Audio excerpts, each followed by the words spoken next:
चीज को सिलेक्ट करते हो अपने पूरे यूनिवर्स में, पूरे जितना भी यूनिवर्स है उसमें हम थर्मोडायनेमिक पोर्शन जो स्टडी के लिए सिलेक्ट करते हैं तो उसको हम क्या बोलते हैं, सिस्टम बोलते हैं। Thermodynamic portion taken for study, कौन सी स्टडी, थर्मोडायनेमिक है तो थर्मोडायनेमिक स्टडी करेंगे, is known as system.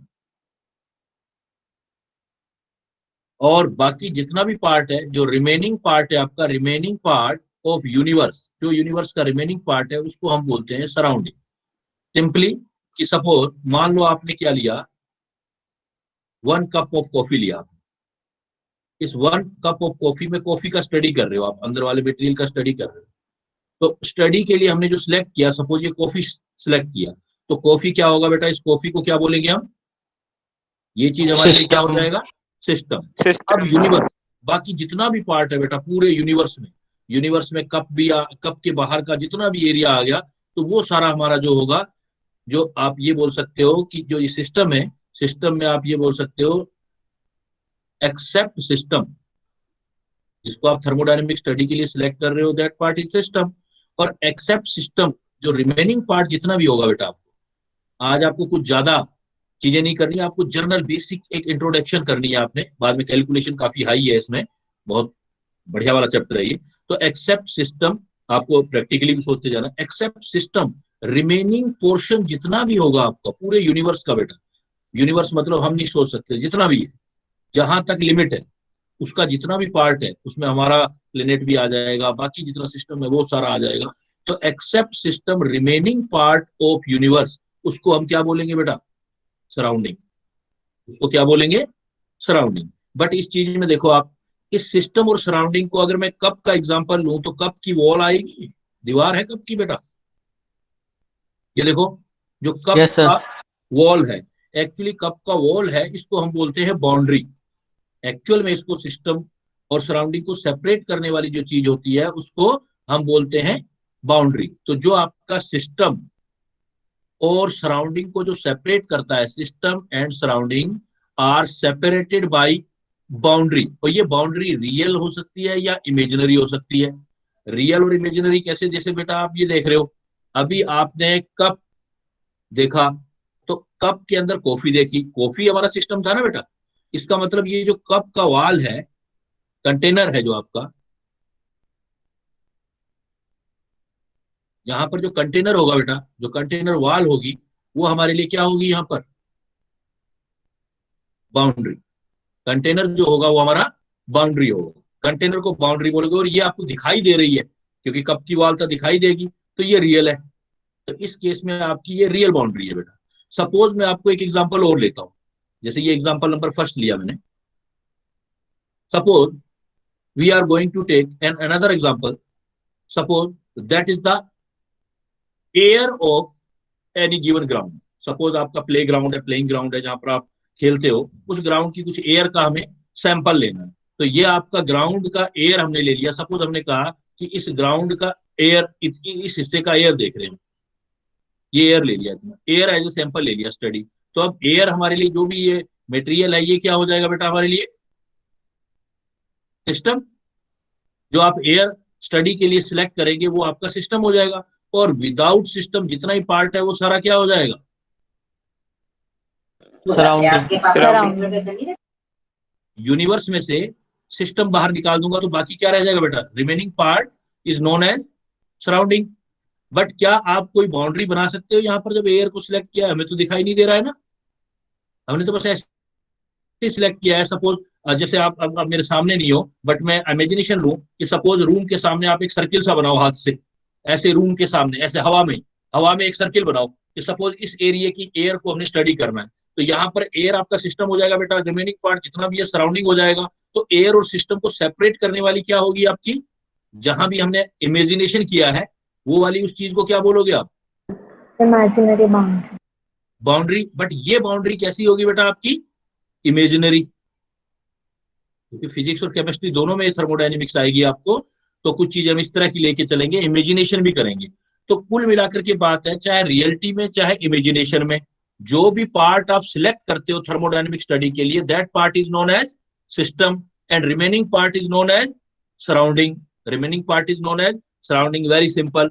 And the portion, the wall which separate the system from surrounding is known as boundary, which may be real or imaginary. But हम क्या करते हैं study को easy करने के लिए, नोट, हम बाउंड्री को सिस्टम का पार्ट ले लेते हैं। तो बाउंड्रीज, क्योंकि जैसे हमें मान लो कॉफी, प्रैक्टिकली अगर हम कॉफी लें तो कॉफी तो ऐसे नहीं ले सकते ना, रियलिटी में तो बाउंड्री हमें लेनी पड़ेगी। तो boundary is taken as a part of, surrounding का नहीं मानते, किसका पार्ट मान लेते हैं हम, सिस्टम का। अगर वो पूछ भी ले कि बाउंड्री दोनों को सेपरेट करती है, सिस्टम अलग है सराउंडिंग अलग है, बट फिर भी रियलिटी में अगर बाउंड्री, इमेजिनेशन में तो चलो कोई इशू ही नहीं है, इमेजिनेशन में तो कोई बाउंड्री इशू नहीं है, बट अगर रियलिटी में देखोगे तो बाउंड्री कुछ ना कुछ तो होगा। जिस सैंपल को लिया आपने, जिस बेटा आपने सैंपल को लिया है, उस सैंपल में बाउंड्री जो पार्ट है, जो रियल बाउंड्री है, उसको आप एज ए पार्ट ले सकते हो, as a part is taken, या इज की बजाय क्या ले सकते हो, कैन टेक्स ले सकते हैं आप। क्वेश्चन पे डिपेंड करेगा कि आप सराउंडिंग का पार्ट लोगे या सिस्टम का। अगर लेना भी पड़े तो किसका पार्ट लेंगे बेटा हम, उसको किस चीज का पार्ट लेना है, सिस्टम का। सिस्टम का पार्ट लेना। क्लियर बेटा, सिस्टम और सराउंडिंग। सेकंड पॉइंट देखो, यस सर। सेकंड पॉइंट देखो बेटा, सिस्टम और सराउंडिंग के बाद हम सिस्टम क्या क्या ले सकते हैं और कितने टाइप के होते हैं, मतलब थर्मोडायनेमिक सिस्टम क्या है हमारे पास।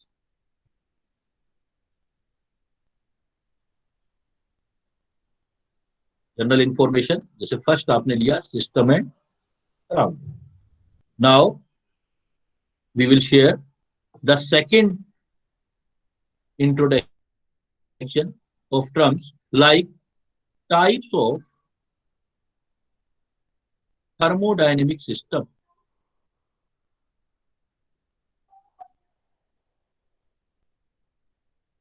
बेटा थर्मोडायनेमिक सिस्टम को अगर हम टाइप में डिवाइड करेंगे तो देयर आर 3 टाइप्स। इसको हम 3 टाइप्स में डिवाइड कर सकते हैं, जिसमें से हमारे पास open system, close system and isolated system.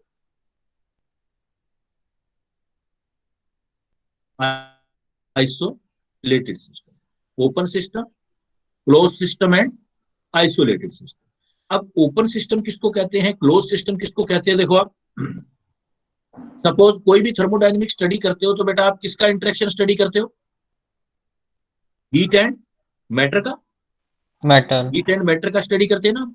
अब हीट और मैटर, ये दो चीजें जो है आपकी, हीट और मैटर, हीट और मैटर के हिसाब से आप इनको, मैं यही बता देता हूँ क्योंकि थोड़ा सा क्लियर नहीं है। सपोज देखो, अपने एक एग्जांपल लेते हैं। आपने क्या लिया अभी, एक कप ऑफ कॉफी लिया, suppose you take a cup of coffee and cup is open and you takes a cup of hot coffee. आपने ये लिया, तो इसमें कॉफी होगा कप के अंदर, सपोज ये हमारा सिस्टम है। तो आप थोड़ी देर बाद क्या देखोगे, अगर आपने इसको रूम टेम्परेचर पर बेटा रख दिया तो आप धीरे धीरे देखोगे, तो आप किसी कॉफी को नोट करना, तो आप देखोगे कि यहां से कुछ वेपर्स बन के ऊपर निकल रही होंगी, चीजें निकल के जाती है ना बाहर। कप अगर ओपन है तो ये एक कप ऑफ हॉट कॉफी है, a open cup of hot coffee ली, तो आप देखोगे उधर फ्यूम्स उठ के बाहर जाएंगे। बाहर जाने का मतलब है जैसे वेपर जा रहे होंगे, वाटर वेपर, गैसेस जो अंदर डिजोल्व होंगी वो बाहर जा रही होंगी। तो यहां से बाहर जो निकल रहा है वो मैटर जा रहा है बाहर की साइड, बाहर की साइड जा रहा है। तो बेटा सिस्टम से कहां जा रहा है, इसका मतलब मटेरियल सराउंडिंग में, सराउंडिंग। अच्छा एक चीज और नोट करोगे आप, मैंने जैसे बोला कि realization does matter in this chapter. जितना ज्यादा रियलाइज करोगे, जितना ज्यादा इमेजिनेशन करोगे, जितना ज्यादा प्रैक्टिकली चीजों को सोचोगे, तो you need to know about the imagination. जैसे अब मैटर इधर से बाहर जा रहा है, एक चीज और देखोगे धीरे धीरे, ये जो कॉफी है वो ठंडी भी तो होगी ना, ये कॉफी क्या होगी, जो हमेशा तो गर्म नहीं रहेगी। इसका मतलब यहां से एक चीज और बाहर जाएगी, वो वाल से भी बाहर जाएगी, ऊपर से भी जाएगी, हर तरीके से जाएगी। ये जो दूसरी चीज बाहर निकल रही है वो आपकी होगी हीट। ये कौन सी चीज जाएगी बाहर, हीट। इसका ये हीट भी कहा जा रही है बेटा, देखो सराउंडिंग में, सराउंडिंग, मैटर भी जा रहा है सराउंडिंग में। इसका मतलब इस टाइप का सिस्टम जिसमें क्या होता है, तो आप क्या लिखोगे, दो सिस्टम इन विच exchange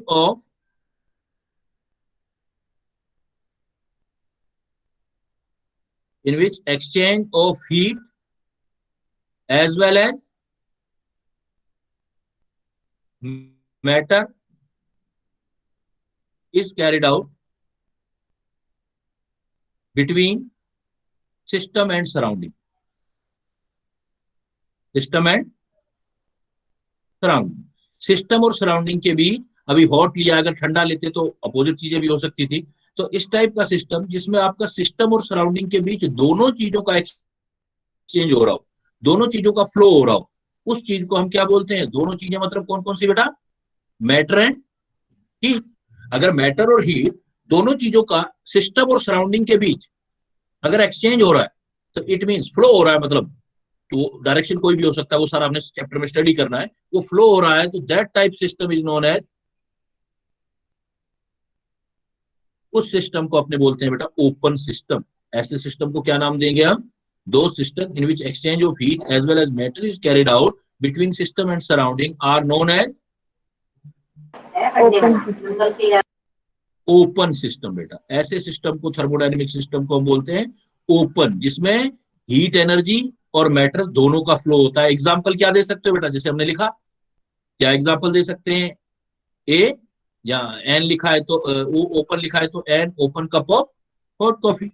अब सपोज अगर कोई ऐसा सिस्टम हो बेटा, मान लेते हैं अपने क्या करते हैं इसमें, ऐसा एग्जांपल लेते हैं जिसमें आपने लिया तो सही, ए कप लिया आपने, बट ए क्लोज्ड, ये कंसीडर किया a closed cup of hot coffee, आपने ये लिया। तो रियलाइज करो बेटा, सोचो क्या हो सकता है, ये हॉट कॉफी इस कप में है आपके पास, है ना, और आपने इसको क्लोज कर दिया। अब क्लोज कर दिया तो एक चीज बाहर नहीं निकल सकती, कौन सी चीज बाहर नहीं निकल सकती, मैटर, मैटर, मैटर बाहर नहीं जा पाएगा बेटा। मैटर का फ्लो जो हो गया वो क्लोज हो गया। लेकिन चाय तो ये भी ठंडी होगी, या कॉफी तो ये भी ठंडा हो गया ना, बिकॉज हीट कहीं से भी बाहर निकल सकती है, वाल से भी बाहर चली जाएगी। तो अब की बार आपका हीट का फ्लो भी हुआ, तो अब की बार किसका फ्लो हुआ, सिर्फ हीट का। और किसका फ्लो नहीं हुआ बेटा, मैटर, मैटर का फ्लो नहीं हुआ। तो इस टाइप के सिस्टम को हम बोलते हैं ओपन सिस्टम। तो इसमें क्या लिख सकते हो, सिमिलरली आपने जैसे पहले लिखा था वैसे ही लिख सकते हो, दो system in which only exchange of heat between system and surrounding is possible, is known as, या आर लिख रहे हो, दो लिख रहे हो तो नोन एज आपका क्लोज सिस्टम। क्लियर बेटा, कोई डाउट तो नहीं है ओपन सिस्टम और क्लोज सिस्टम में, ओपन सिस्टम क्लोज सिस्टम। अब सपोज थर्ड टाइप का सिस्टम क्या नाम दिया था बेटा, we have a three type of system, कौन कौन से system, open open, system, closed and isolated. Close and isolated. Third का नाम क्या लिखा था, देखो उसने क्या नाम दिया, आइसोलेटेड। तो थर्ड टाइप का सिस्टम देखो बेटा आपका, थर्ड टाइप तो वो था आइसोलेटेड सिस्टम। सोच सकते हो बेटा आइसोलेटेड में क्या होगा, सर मैटर और हीट दोनों ही अंदर रहेंगे, बाहर नहीं जाएंगे, एक्सचेंज नहीं होगा। हाँ, मैटर और हीट दोनों का एक्सचेंज सिस्टम और सराउंडिंग के बीच नहीं होगा आइसोलेटेड सिस्टम में। तो इसमें क्या होगा, इन दिस सिस्टम, या नो, या ये बोल सकते हो neither exchange of heat nor of matter, इसके बीच ये जरूर बताना, बिटवीन सिस्टम एंड सराउंडिंग। अगर बेटा कोई ऐसा सिस्टम आपको दिखता है जिसमें neither exchange of heat nor of matter between system or surrounding, that is known as isolated system. तो isolated system में अगर आप जनरली सोचें, सपोज आप सोचने को सोच सकते हैं, क्या कहेंगे सर, ऐसा एग्जांपल ले लेते हैं, एक थर्मस फ्लास्क लेते हैं अपने, एक कप लेते हैं हॉट कॉफी वाला, उसको क्लोज कर देते हैं और इसको एक बेस्ट क्वालिटी की थर्मस में डाल देते हैं। लेकिन अब हम थियोरेटिकली ये सोच रहे हैं कि ना तो मैटर बाहर जाएगा, ना तो मैटर का फ्लो होगा और ना ही हीट का फ्लो होगा। लेकिन प्रैक्टिकली सोचो, क्या ऐसा कोई थर्मस बनाया जा सकता है बेटा? ऐसा कोई थर्मस नो जिसमें सर, हमने नो कॉफी सर, रख दी और वो कभी ठंडी ही ना हो? No sir. ऐसा कभी भी नहीं हो सकता। तो इसका आइडियल एग्जांपल क्या ले सकते हो? आइडियल एग्जांपल, ये तो एक थ्योरेटिकल एग्जांपल ले लिया, तो हाँ आइडियल एग्जांपल ये ले सकते हैं कि कोई भी प्रोसेस जो यूनिवर्स में हो रहा है, एनी प्रोसेस, क्योंकि यूनिवर्स से बाहर तो कुछ भी नहीं हो रहा ना, यूनिवर्स से बाहर तो कोई चीज नहीं जानी। We are talking about the universe, we are not talking about the planet. इस प्लेनेट से कुछ गया किसी और में गया सपोज, लेकिन होगा सब कुछ किसके अंदर?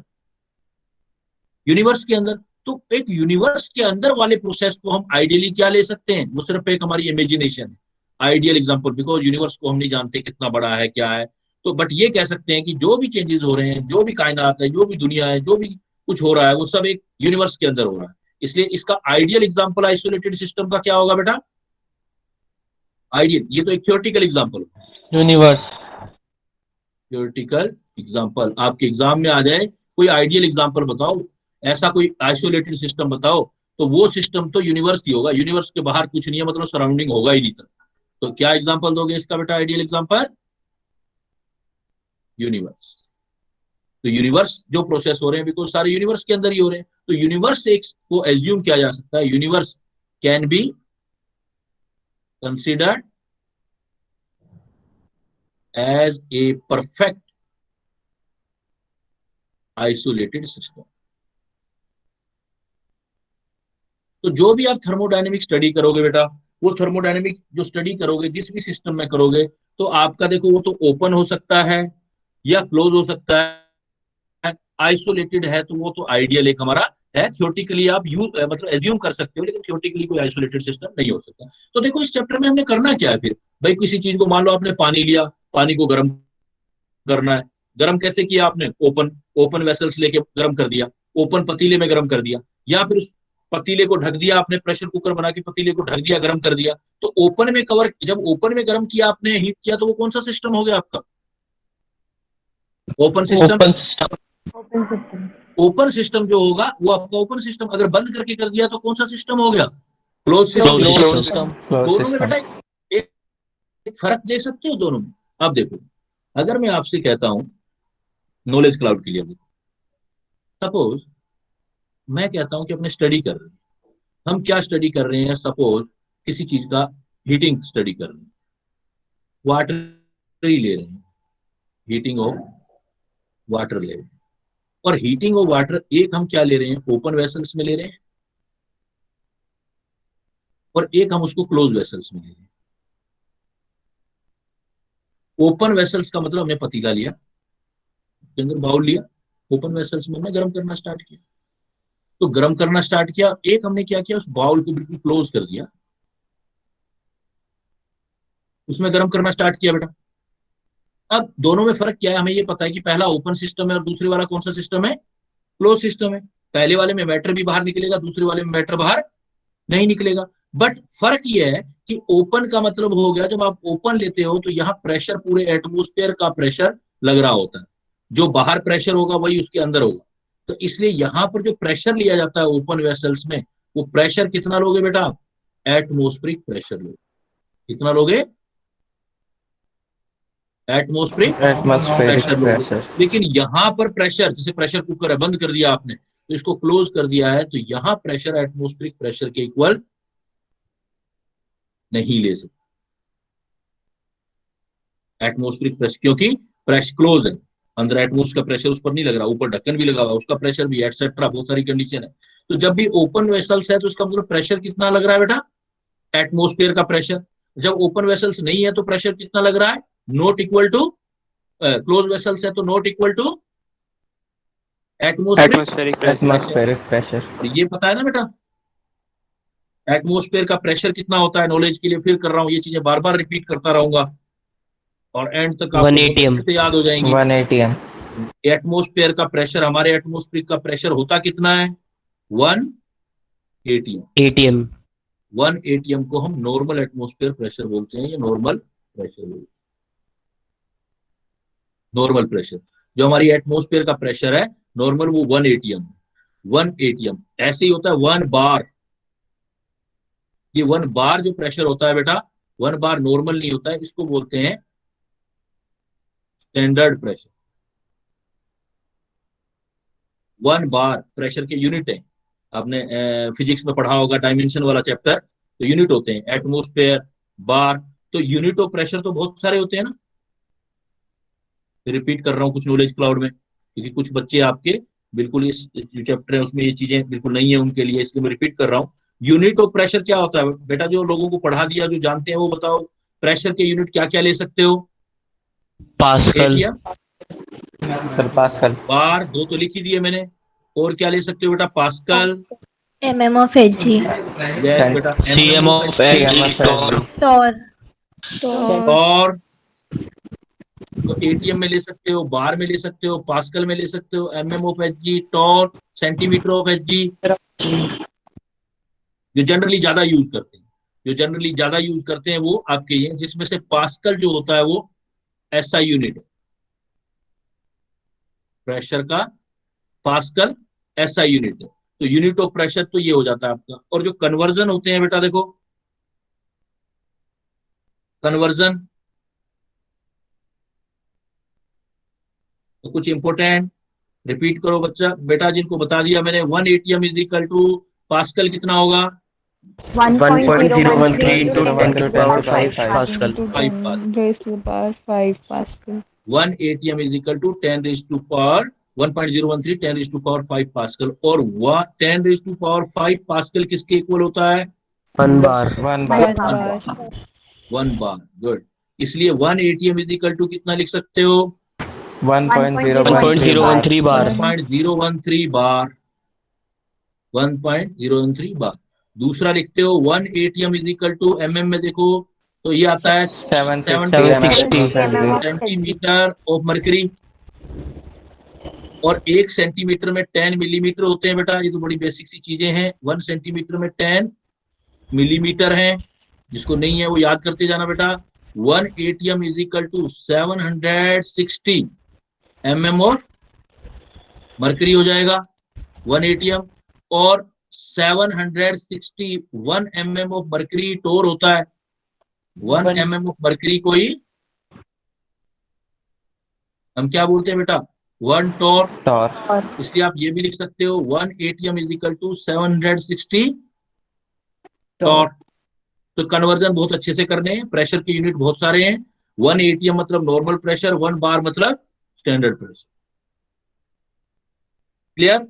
तो हीटिंग ऑफ वाटर मतलब प्रैक्टिकली ये नॉलेज क्लाउड की क्या बात कह रहा हूं मैं, ये कोई मतलब रटने वाली चीजें नहीं है, ये जनरल समझ की बात है कि अगर हम ओपन वेसल्स में कोई चीज स्टडी कर रहे हैं तो इसका मतलब 1 ATM प्रेशर लग रहा है, उस पर एटमोस्फेयर का प्रेशर लग रहा है। और अगर क्लोज वेसल्स में कर रहे हैं तो 1 ATM प्रेशर नहीं लग रहा है, ATM प्रेशर मतलब 1 ATM प्रेशर लग रहा है। ATM में 1 है, बाकी जो यूनिट है उसके अकॉर्डिंग आप कन्वर्ट कर लो।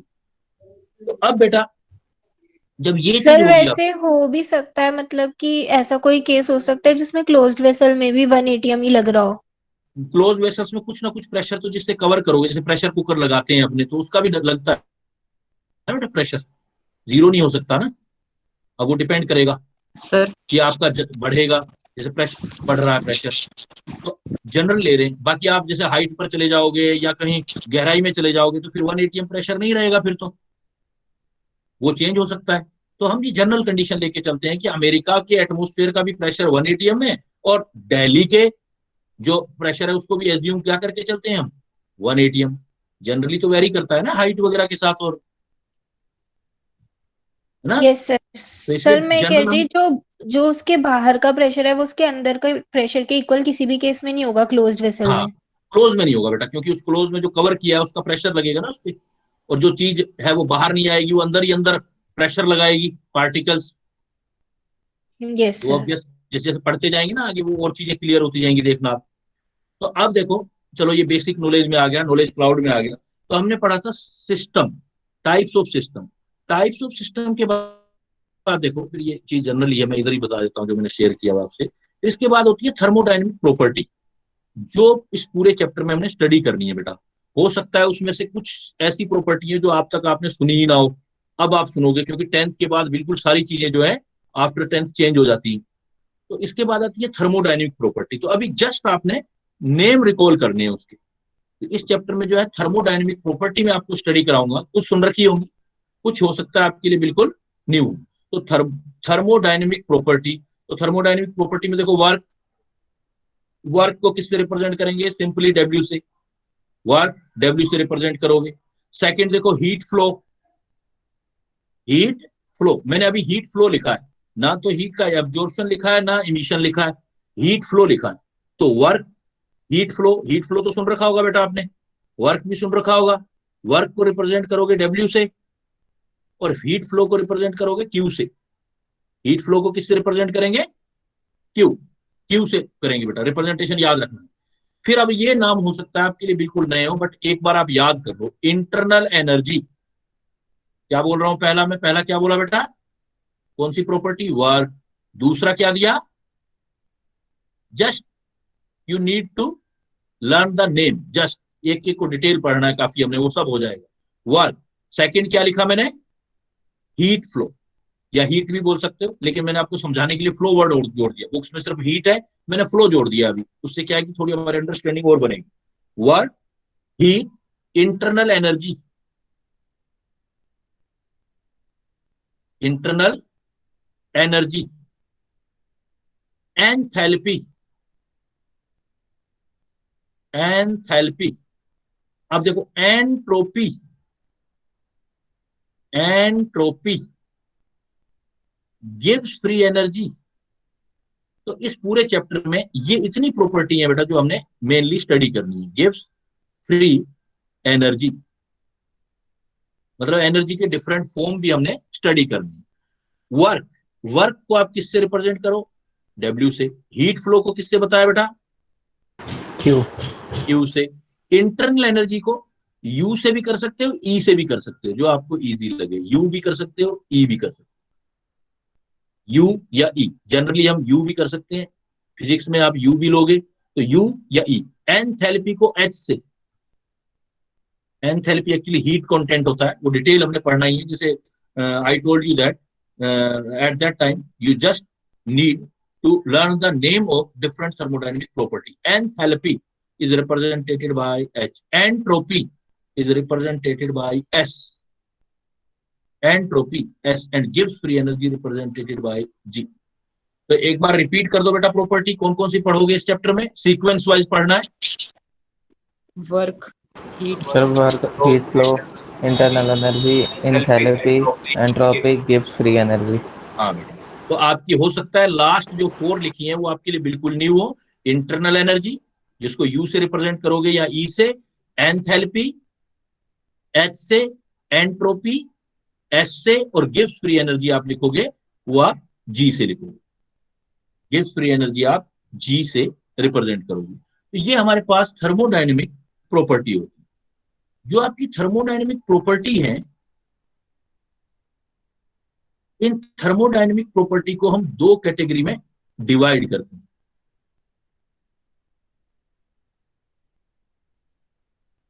तो नेक्स्ट पॉइंट में यहां लिख देता हूं आपके लिए। जो भी आप प्रॉपर्टी जनरली स्टडी करते हो या जितनी भी प्रॉपर्टी आती है, वो थर्मोडायनेमिक जो है उन प्रॉपर्टी को हम 2 टाइप में अमाउंट के बेस पर डिवाइड करते हैं, और इनको बोलते हैं हम, थर्ड जो मैं इंट्रोडक्शन देने जा रहा हूं, extensive property and intensive property.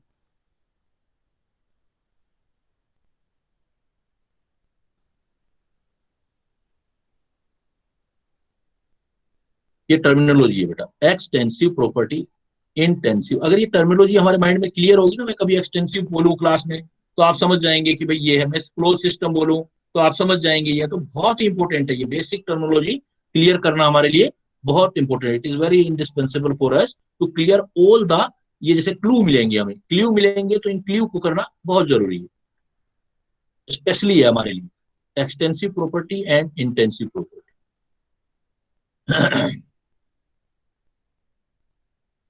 Extensive property किसको बोलते हैं, जैसे इंटेंसिव प्रॉपर्टी किसको बोलते हैं। अब देखो, ऐसी प्रॉपर्टी जो अमाउंट पर डिपेंड नहीं करती, कोई चीज रखी हुई है, उसकी थोड़ा सा अमाउंट उठा लो या उसका ज्यादा अमाउंट उठा लो, अमाउंट पर डिपेंड नहीं करता है, उसको बोलते हैं आप इंटेंसिव प्रॉपर्टी। और अमाउंट पर डिपेंड करता है बेटा, उसको बोलते हैं एक्सटेंसिव प्रॉपर्टी। तो इसमें हम क्या बोलेंगे, दो थर्मोडायनेमिक प्रॉपर्टी, जैसे एक्सटेंसिव है, एक्सटेंसिव प्रॉपर्टी को क्या बोलोगे आप, ये जो करेगी ये विच depends upon amount of substance, जो आपके अमाउंट ऑफ सब्सटेंस पर डिपेंड करती हैं, वो आपकी एक्सटेंसिव प्रॉपर्टी है। एक्सटर्नल मास पर डिपेंड कर रही है, अमाउंट यहां वेट लोगे, मास लोगे, जो मास पर डिपेंड कर रही है उसको हम एक्सटेंसिव प्रॉपर्टी बोलते हैं। जैसे खुद इटसेल्फ मास, ये आपकी इंटेंसिव प्रॉपर्टी। वॉल्यूम कम या ज्यादा, कम चीज लेंगे उसका वॉल्यूम कम है, ज्यादा चीज लोगे उसका वैल्यू ज्यादा है। और ऐसी कुछ टर्मिनोलॉजी यूज करूंगा, जैसे मैं लिखूंगा हीट, स्पेशल हीट ना लिख के मैं लिखूंगा बेटा हीट कैपेसिटी, हीट कैपेसिटी। जितनी भी अभी मैंने लिखी है, इंटरनल एनर्जी,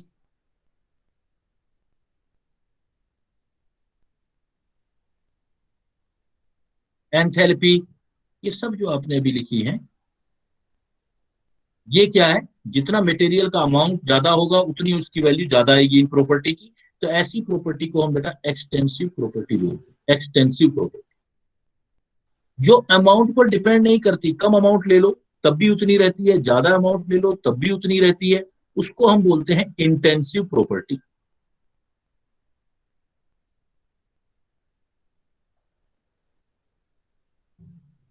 इंटेंसिव प्रॉपर्टी जो किस पर डिपेंड नहीं करती बेटा, विच मास डज पर। Not depends upon amount of substance. Amount of substance पर अगर डिपेंड नहीं कर रही बेटा, तो उस प्रॉपर्टी को हम यानी कि जिसकी वैल्यू फिक्स होती है। इंटेंसिव का मतलब जो फिक्स है, फिक्स्ड प्रॉपर्टी, इंटेंसिव या फिक्स्ड प्रॉपर्टी। इस चीज का भी मतलब समझना है, इंटेंसिव अमाउंट कैसे। सपोज मैंने आपको बोल दिया कि ये ए, suppose we have one bucket of water, bucket full of water, suppose जितना भी आया उसके बाद, ठीक है।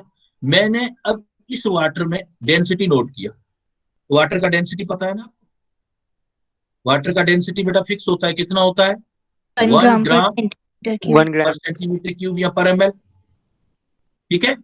वाटर सपोज इस बकेट के अंदर कितना था, सपोज मैं कहता हूँ 4 kg था, 5 kg वाटर था, और उसकी डेंसिटी थी 1 ग्राम पर मिलीलीटर। इसमें से मैंने क्या है, एक ग्लास वाटर बाहर निकाल लिया, एक ग्लास लिया और वाटर बाहर निकाल, इस 1 ग्लास वाटर का डेंसिटी कितना आएगा बेटा, 1 ग्राम 1 पर ग्राम एम पर 1 सेंटीमीटर। ग्राम पर एमएल ही तो रहेगा। तो चाहे ये, अब मैंने जो वाटर निकाला ये 500 मिलीलीटर था या 500 ग्राम था, तो 5 kg वाटर की भी डेंसिटी कितनी है, 1 1 ग्राम ग्राम पर पर मिलीलीटर। और मिलीलीटर। कितना ही वाटर ले लो तो वाटर की डेंसिटी तो बेटा फिक्स ही रहेगी, उसकी 500। तो इसका मतलब ये अमाउंट पर डिपेंड नहीं कर रही है, अमाउंट पर डिपेंड। ऐसे प्रैक्टिकली सोचना है, एग्जामिनर बहुत जो है, he is very clever and not only clever, he is very shrewd, वो आपको फंसाना चाहेगा बेटा। तो प्रैक्टिकली ऐसे ऐसे एग्जांपल देगा, पूछेगा, बड़ा इंपॉर्टेंट क्वेश्चन यहीं से बनता है, यहीं से बनना स्टार्ट हो जाता है। फर्स्ट क्वेश्चन का जो प्रॉपर है वो यहाँ से क्वेश्चन बनना लग जाता है। वो पूछेगा विच ऑफ द फॉलोइंग, अब वो हो सकता है कि 11th 12th, अभी 11th में हो आप, 11th 12th जो भी केमिस्ट्री पढ़ते हो आप, उसमें से कहीं से भी उठा के वो पूछ लें। तो ऐसे पूछ लेगा which of the following is extensive या which of the following is intensive property. अब सपोज हमें पता लग गया इसका मतलब कि डेंसिटी किस टाइप का प्रॉपर्टी है बेटा, इसका मतलब डेंसिटी जो होता है इंटेंसिव। ये हमारा इंटेंसिव प्रॉपर्टी, इंटेंसिव अमाउंट पर डिपेंड नहीं करता। क्लियर? ऐसे ही देखो, आपने ग्लास देखा होगा, ग्लास छोटी क्लासेस में पढ़ा होगा, ग्लास का रिफ्रैक्टिव इंडेक्स होता है, म्यू होता है ना इसका कुछ ना कुछ। म्यू को क्या बोलते हैं, 9th क्लास में भी था, इसको बोलते हैं रिफ्रैक्टिव इंडेक्स। सपोज ये ग्लास है, इस ग्लास के पीस का रिफ्रैक्टिव इंडेक्स 1.5 आया। अब ग्लास के रिफ्रैक्टिव इंडेक्स का म्यू 1.5 आया, मैंने क्या किया, इस ग्लास में से एक पीस काट लिया, ये वाला तोड़ दिया, ये पीस आ गया ग्लास का, पीस ऑफ ग्लास। अब मैं बेटा इस ग्लास के पीस का भी रिफ्रैक्टिव इंडेक्स म्यू देखूंगा तो कितना आएगा इसका भी बेटा, 1.5। 1.5 बदलेगा तो नहीं ना। ऐसी बहुत सारी प्रॉपर्टी पढ़ते हो, चाहे वो मटेरियल कितना ही हो, लेकिन वो प्रॉपर्टी फिक्स रहती है। जो प्रॉपर्टी फिक्स रहेंगी इसका मतलब वो आपकी कौन सी है प्रॉपर्टी, इंटेंसिव प्रॉपर्टी, वो आपकी इंटेंस। तो रिफ्रैक्टिव इंडेक्स किस टाइप की प्रॉपर्टी आ गई बेटा, इंटेंसिव। बड़ा इंटेंसिव। ध्यान से आंसर देना होता है इसका। तो रिफ्रैक्टिव इंडेक्स भी आपका,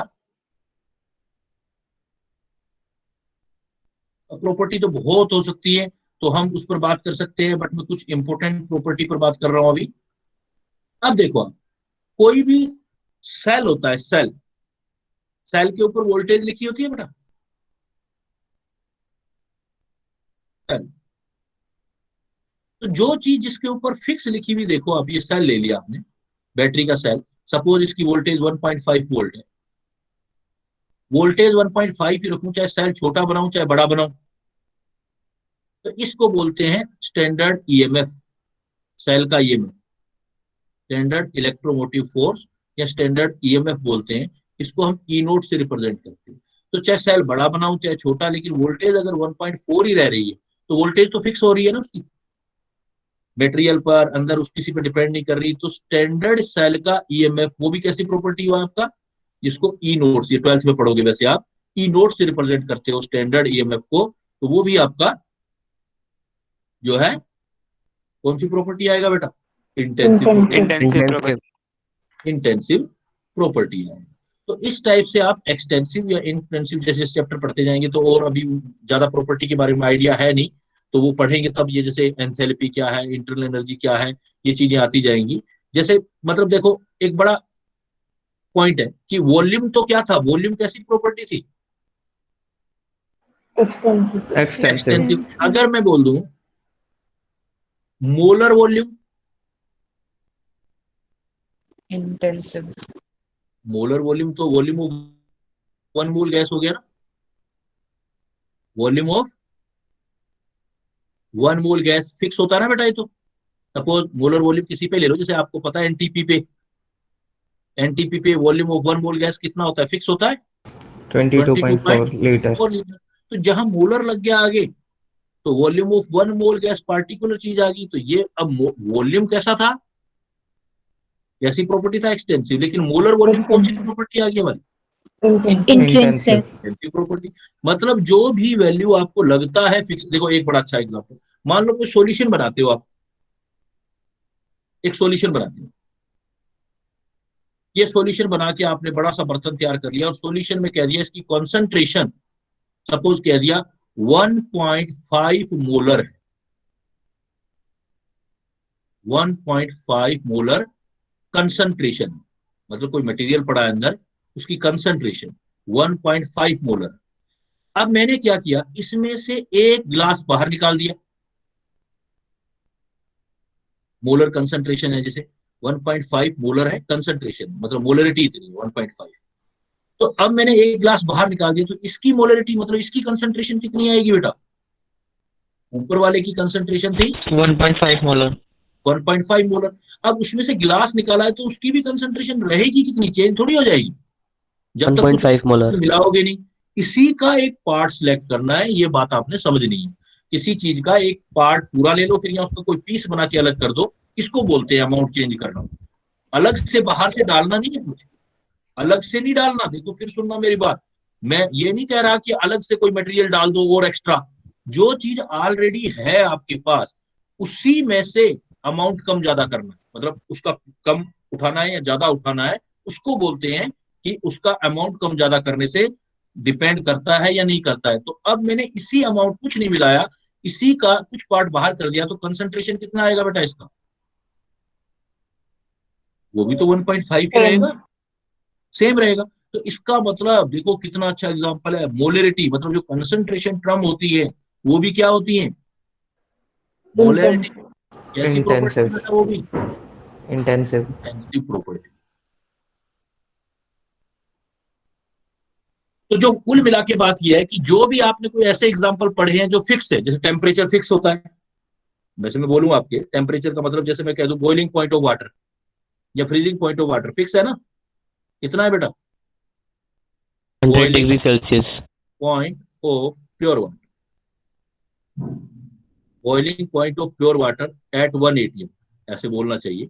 1 atm प्रेशर पर किसी प्योर वाटर को बॉईल करोगे तो सब बच्चों को पता है कि ये कितना डिग्री होता है? 100 डिग्री सेल्सियस। 100 डिग्री। अब वाटर कितना ही लूं, चाहे मैं वाटर एक ड्रॉप लूं, 1 ड्रॉप का बॉइलिंग पॉइंट क्या होगा? 100 डिग्री सेल्सियस। 1 ड्रॉप वाटर, तब भी उसका टेम्परेचर कितना होगा? Boiling temperature TB, boiling temperature 100 degree Celsius. 1 drop की बजाय मैं मान लू मैं क्या कर लेता हूँ, बहुत सारा वाटर ले लेता हूँ। मैं ले लेता हूँ 1 लीटर वाटर ले लेता हूँ, तब भी बॉइलिंग पॉइंट कितना होगा? पानी कम ज्यादा करने से क्या बॉइलिंग पॉइंट चेंज होता है वाटर का? No sir. नहीं होता ना कभी भी, वो 100 ही डिग्री रहेगा। तो वाटर का अमाउंट कितना भी करता रहूं, लेकिन बॉइलिंग टेम्परेचर मतलब जो टेम्परेचर चीज है वो भी कैसी प्रॉपर्टी है हमारे पास? टेम्परेचर है या प्रेशर है। जैसे एटमोस्फेरिक प्रेशर, एटमोस्फेरिक प्रेशर में एयर का थोड़ा सा पार्ट उठाऊं उसका भी प्रेशर कितना आएगा बेटा? 1 atm। 180 और चाहे तो ज्यादा अमाउंट उठा लो एयर का, वो भी 1 atm। तो टेम्परेचर या प्रेशर ये भी कैसी प्रॉपर्टी है हमारे पास? इंटेंसिव। जो इंटेंसिव। फिक्स है वो इंटेंसिव प्रॉपर्टी है। जो फिक्स है, सबसे बेस्ट तरीका, जो फिक्स है वो इंटेंसिव प्रॉपर्टी। क्लियर? तो ऐसे आप कितने एग्जांपल रियलाइज कर सकते हो, जैसे प्रैक्टिस करोगे तो प्रैक्टिस पे चीजें सामने आएंगी। अब एक चीज सर और देखो। बाकी सारी कंसंट्रेशन टर्म्स भी इंटेंसिव ही होती हैं।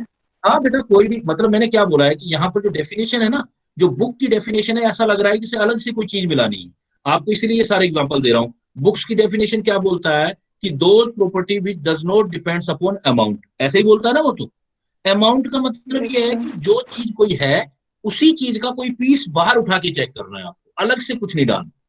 और तब प्रॉपर्टी में चेक करना है। जैसे मैंने वाटर लिया, मैंने कहा कि बहुत सारा वाटर पड़ा है अपने पास, उसी में से थोड़ा सा वाटर बाहर निकाल के देखा, दोनों की डेंसिटी चेक की, तो अमाउंट तो दोनों का अलग अलग हो गया ना, यस लेकिन सर। डेंसिटी दोनों की क्या रही? Same.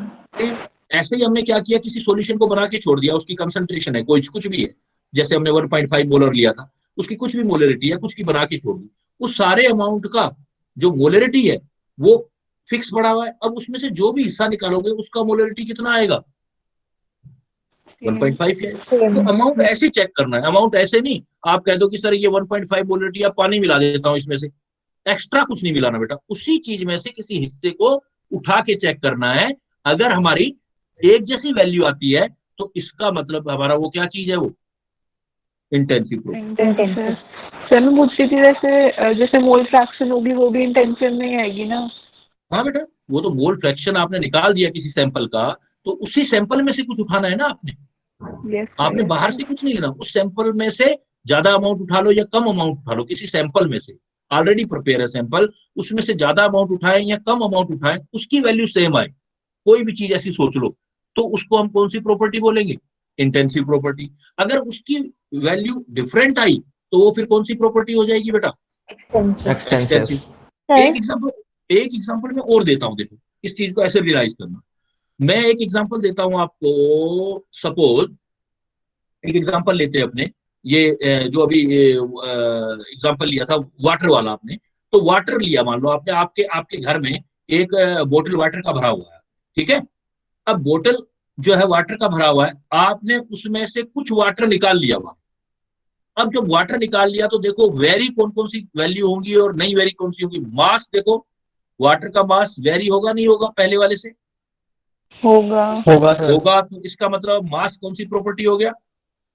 Extensive property. Extensive property. Value change आ रही है ना।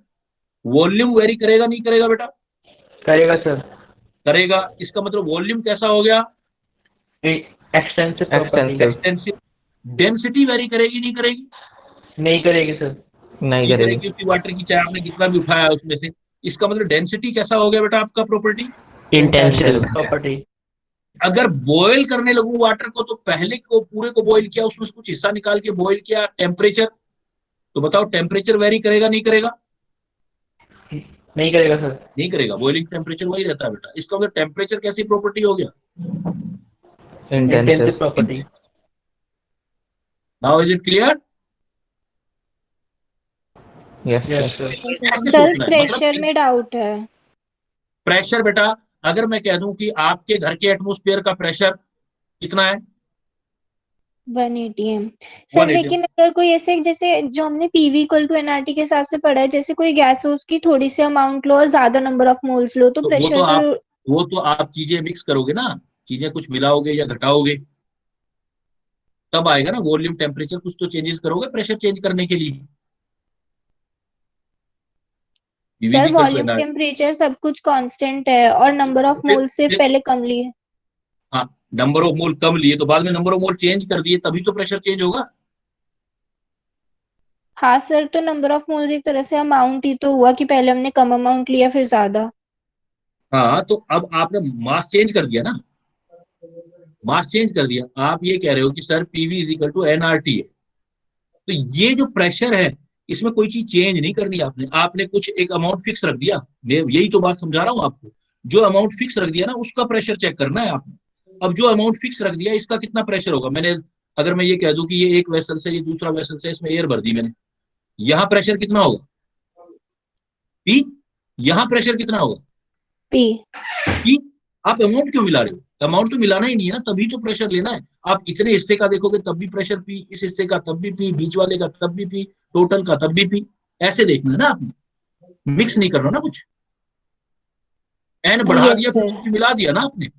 आप ये कह रहे हो कि सर ये प्रेशर आ गया, एन मिला दिए मैंने, अमाउंट मिला दिया। अब आप कह रहे हो कि सर इसमें अमाउंट और मिला देती हूँ, यही तो केस है ना बेटा आपका। यस अब सर, हाँ प्रेशर कितना उसमें होगा? अमाउंट चेंज हो रहा है। हाँ, तो एक्स्ट्रा नहीं मिलाना बेटा कुछ। जो यही बात तो बार बार समझा रहा हूँ कि जो चीज ऑलरेडी अवेलेबल है उसके पार्ट में से कुछ उठा लो। जितना आपने पहले ले लिया अमाउंट, उसमें से कोई सा भी पार्ट उठा लो, उसका प्रेशर चेक कर लो। समझ गए? Yes sir. तो ऐसे लेना बेटा। अब थोड़ा मैथमेटिकल सोचो बेटा। एग्जामिनर मैंने जैसे बोला है कि वो आपको उलझाएगा, तो आप उससे पहले ही प्रिपेयर रहोगे। देखो, डेंसिटी, ये नॉलेज क्लाउड में ऐसे क्वेश्चन देगा, आपको कहेगा कि भाई एक आपके पास एक्सटेंसिव प्रॉपर्टी है, या मैं एग्जांपल लेता हूँ। मैंने लिख दिया बेटा मास, है ना। डेंसिटी इज इक्वल टू क्या होता है? Mass per unit Mass volume. Mass volume. Upon volume. Mass upon volume सब जानते हैं। Density is equal to mass upon volume. जो मास है वो कैसा प्रॉपर्टी है बेटा? देखो, extensive property. Extensive property. Volume कैसा प्रॉपर्टी है? Extensive property.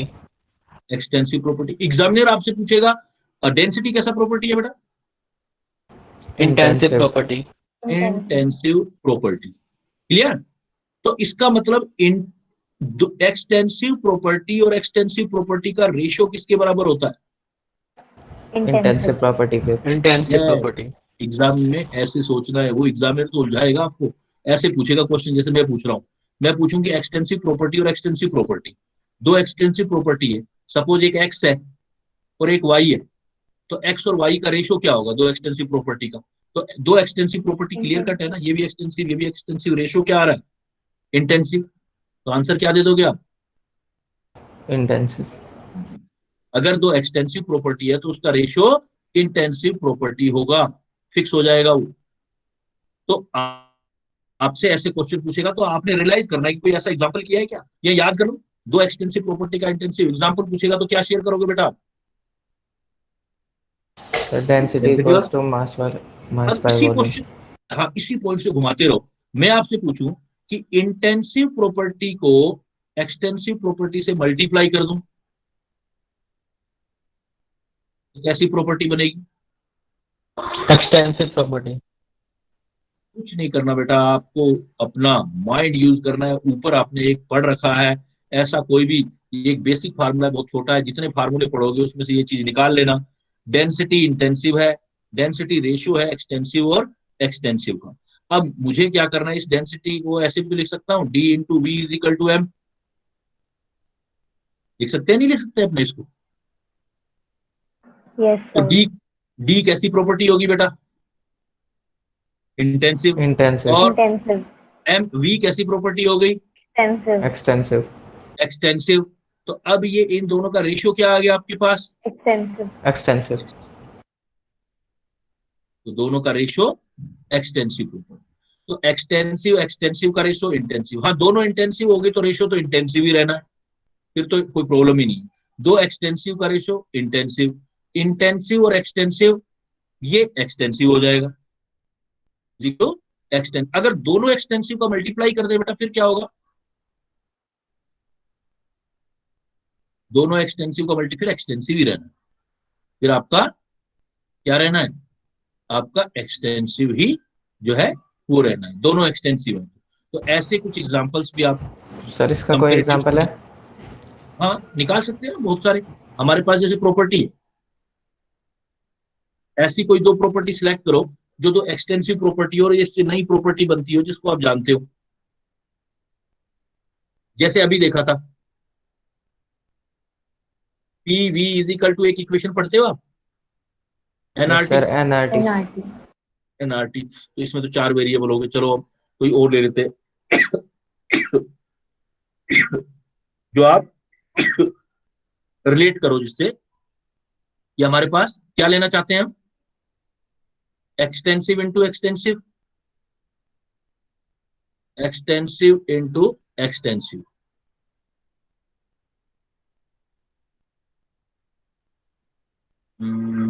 Extensive sir into extensive, sir हाँ। सर एरिया एक्सटेंसिव प्रॉपर्टी है। एरिया पाई आर स्क्वायर है।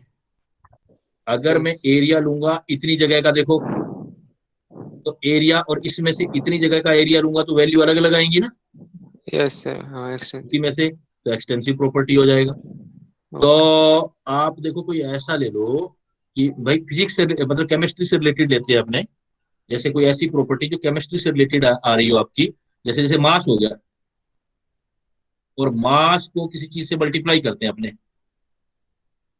मास को किसी चीज से मल्टीप्लाई कर दो। जैसे देख लो आप, एनर्जी एनर्जी वाला होता है ना, तो वो फार्मूले भी आगे वाले पढ़े नहीं है इसलिए मैं आगे नहीं ले रहा। एनर्जी क्या होता है? प्रेशर पढ़ा, pressure force per unit area, छोटी क्लासेस में पढ़ा होगा, yes sir. Yes force sir. Per unit area. और फोर्स पर यूनिट एरिया, देखो एरिया क्या होता है? Extensive property. Extensive property. Pressure क्या होता है? Extensive intensive property. इंटेंसिव। ये प्रेशर तो इंटेंसिव आ गया, इसका नहीं लेना अपने को। अपने को ऐसा एग्जांपल लो जिसमें दोनों एक्सटेंसिव, प्रैक्टिकल चीज हो मतलब। बट जैसे मास के अलावा क्या, मास इंटू वॉल्यूम ले लें, तो जो भी चीज बनेगी, मास इंटू वॉल्यूम, कुछ भी बना, सपोज एक्स प्रॉपर्टी बनी, ठीक है? तो देखो मास कैसी प्रॉपर्टी है? एक्सटेंसिव। एक्सटेंसिव। वॉल्यूम भी कैसी है? एक्सटेंसिव। तो ये क्या आ जाएगी? एक्सटेंसिव ही तो होगी, क्योंकि जैसे मास चेंज करोगे तो आपका सपोज वॉल्यूम भी फिक्स रहा, लेकिन इसकी वैल्यू तो चेंज हो जाएगी। सर इसमें एरिया का भी तो एग्जांपल ले एक्सटेंसिव सकते हैं। इंटू, हाँ एरिया का भी तो एग्जांपल ले सकते हैं, वो भी बिल्कुल लिख सकते हैं बेटा, लेंथ इंटू ब्रेड्थ। बिल्कुल ले सकते हैं। मैं ये इसलिए कह रहा हूँ कि हम ऐसे एग्जांपल लें जो हमारी केमिस्ट्री में यूज, ज्यादा से ज्यादा प्रैक्टिकल ऐसे एग्जांपल लें जो हमारा केमिस्ट्री में, जैसे आगे चल के मैं बताऊंगा आपको एंट्रोपी होता है, एंट्रोपी। एक्चुअली अभी मैं इसलिए उनको टच नहीं कर रहा क्योंकि अभी हमने पढ़ा नहीं है ना। अभी एंट्रोपी मैंने नाम लिया था एक, एंट्रोपी जो होता है बेटा वो होता है heat flow upon temperature. Heat flow upon temperature. तो लेकिन ये भी फार्मूला जो हमारा आ रहा है इससे आ रहा है ना, Q इज इक्वल टू जो आ रहा है, ये Q ले ले अपने, ये S ले ले, तो इनटू हो रहा है ना, S इंटू टी, ये भी ऐसा आ रहा है। तो प्रैक्टिकली ऐसा एग्जांपल प्रैक्टिकली जो है न्यूमेरिकल वैल्यू से नहीं आ रहा था कि ऐसा कौन सा हमारे पास आया है। तो आपका बट ये एक्सटेंसिव को मल्टीप्लाई करोगे एक्सटेंसिव, इंटेंसिव को इंटेंसिव से मल्टीप्लाई करोगे या ऐड करोगे तो वैसा ही रहेगा। लेकिन सर हाँ sir number of moles is equal to number of particles upon में एवोगैड्रो नंबर हो सकता है इसका एग्जांपल? अगर आप नंबर ऑफ मोल ले रहे हो is equal to given number upon any Avogadro. Avogadro number. देखो एवोगैड्रो नंबर और नंबर है, तो पॉइंट ये है कि अब ये नंबर आप फिक्स लोगे तभी हो पाएगा ना। ये आप नंबर, ये तो कांस्टेंट हो गया, चलो तो कांस्टेंट है वो कौन सी प्रॉपर्टी होगी, वापस क्या आ गई, ये फिक्स आ गई, तो इंटेंसिव जो फिक्स होगा वो हमेशा क्या होगा, इंटेंसिव प्रॉपर्टी। इंटेंसिव प्रॉपर्टी है, तो वापस रेशियो में आ जाएगा। सर लेकिन जैसे आपने एरिया के साथ करा था, उसके अंदर से कोई छोटा सा हिस्सा लिया तो उसका एरिया चेंज होगा, वैसे ही एनए का कोई छोटा सा हिस्सा लेंगे तो उसका भी तो नहीं, नंबर एनए का कैसे ले सकते हैं, एनए तो फिक्स वैल्यू है ना, एनए का छोटा हिस्सा लिया ही नहीं जा सकता क्योंकि वो क्या है, एनए वो तो एक फिक्स नंबर है। एवोगैड्रो नंबर जो है वो तो फिक्स है ना, जैसे डजन है तो डजन का छोटा हिस्सा तो नहीं लिया जा सकता ना, डजन का मतलब ऑलवेज क्या होगा, वैल्यू होगा, डजन का मतलब तो वैल्यू होगा, उसका छोटा नहीं कर सकते, वो तो फिक्स वैल्यू है। और जो फिक्स है वो इंटेंसिव है, फिक्स जो है, चलो आ जाएगा एनीबॉडी, जब मैं आपको वो दूसरे वाले फार्मूले पढ़ाऊंगा एंट्रोपी एंथैल्पी, वहां से हमारा आ जाएगा। बट आप ऐसे निकाल सकते हो, कहने का मतलब एक्सटेंसिव इंटेंसिव का रेशियो या मल्टीप्लाई पूछ ले तो कोई आप एग्जाम्पल सोच लेना, कोई एग्जाम्पल सोच लेना, अगर उस एग्जाम्पल से आपको आंसर मिल जाएगा कि भाई जितने करेंगे सब पे अप्लाई करते जाएंगे तो अपने आप ही हमारी चीजें आ जाएंगी। तो प्रॉपर्टीज जो देख रहे हो बेटा, वो प्रॉपर्टी कितने टाइप की हुई आपके पास, 2 टाइप की। कौन सी प्रॉपर्टी, एक्सटेंसिव है, एक्सटेंसिव एंड ये काफी इंटेंसिव। हाँ और काफी इंपॉर्टेंट रहेगा बेटा ये, इसलिए मैंने काफी टाइम दिया है इस पॉइंट को, एक्सटेंसिव एंड इंटेंसिव प्रॉपर्टी। अब इसके बाद आता है हमारे पास एक्सटेंसिव एंड इंटेंसिव के बाद फिर आती है एक प्रॉपर्टी का टाइप आता है जिसको हम, अब ये नई चीज होगी, थोड़ा ध्यान से सुनना, हम बोलते हैं कुछ प्रॉपर्टी को बोलते हैं पाथ फंक्शन, पाथ फंक्शन, और कुछ को बोलते हैं हम स्टेट फंक्शन, पाथ फंक्शन या स्टेट फंक्शन। देखो अगर कोई थर्मोडायनेमिक प्रॉपर्टी आपके पास, उस थर्मोडायनेमिक प्रॉपर्टी वो जो है वो डिपेंड कर रही है, which depends upon the path, path मतलब non zero value for cyclic process, cyclic chain, तो उसको बोलते हैं हम पाथ फंक्शन। ये हमारे पास पाथ फंक्शन जो होते हैं, ये इसमें हमेशा आपके पास एग्जांपल आएंगे जो पाथ पर डिपेंड करते हैं, वो इरिवर्सिबल वर्क एंड हीट, ये वर्क लिखा हो तब भी ठीक है, इरिवर्सिबल वर्क लिखा हो तब भी ठीक है, वर्क एंड हीट, ये याद रखना। फिर मैं एक्सप्लेन कर रहा हूं इसको। जो आपने बेटा थर्मोडायनेमिक प्रॉपर्टी अभी आपने डिवाइड किया एक्सटेंसिव एंड इंटेंसिव प्रॉपर्टी, अब मैं एक चीज और बताने जा रहा हूं आपको।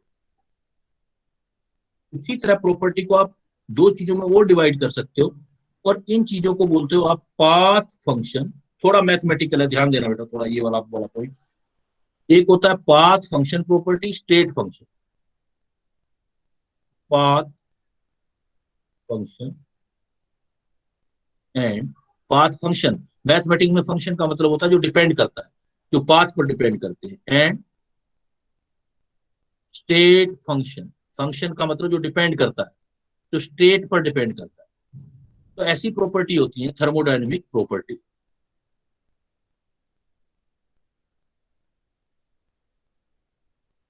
थर्मोडायनेमिक प्रॉपर्टी, बट इसमें बेटा मेरा एक एडवाइजेबल है, it is advisable for you and specially, मतलब आप इसमें आपका जो मटेरियल है वो मटेरियल अगर नहीं हुआ है तो मैं हर्ष सर को बोल के आज ही अपलोड कर दूंगा। इसमें जितने क्वेश्चन होंगे, जैसे आज जो टॉपिक कराऊं, अगर इससे रिलेटेड आपको जैसे एक्सरसाइज फर्स्ट है उसमें क्वेश्चन मिलेंगे, जितना क्वेश्चन का प्रैक्टिस करोगे उतना चैप्टर बहुत इजी होगा और बहुत फायदा देने वाला बेटा ये कंपटीशन में। ये ऐसे चैप्टर हैं जो सीधा बुक से पढ़ने से समझ नहीं आते। आई थिंक अगर गाइड की रिक्वायरमेंट होती है तो ऐसे चैप्टर्स के लिए ही, ऐसे कुछ चैप्टर है हमारे जहां पर हमें जो कंपटीशन में प्रिपरेशन स्पेशल करना है तो उनमें से ये चैप्टर है। तो वो उसकी प्रैक्टिस जितनी करोगे क्वेश्चन, वो भी अभी सैंपल बताऊंगा कैसे प्रैक्टिस करनी है आपने। तो अभी एक बार मैं थोड़ा सा यहाँ ले लूं, path function and state function thermodynamic property. Definition book तो इतना लिख के छोड़ देती है बेटा, लेकिन उससे कुछ क्लियर होता नहीं, क्योंकि वो तो कोड यूज करती है। वो तो सिंपली लिखेगी दोज प्रॉपर्टी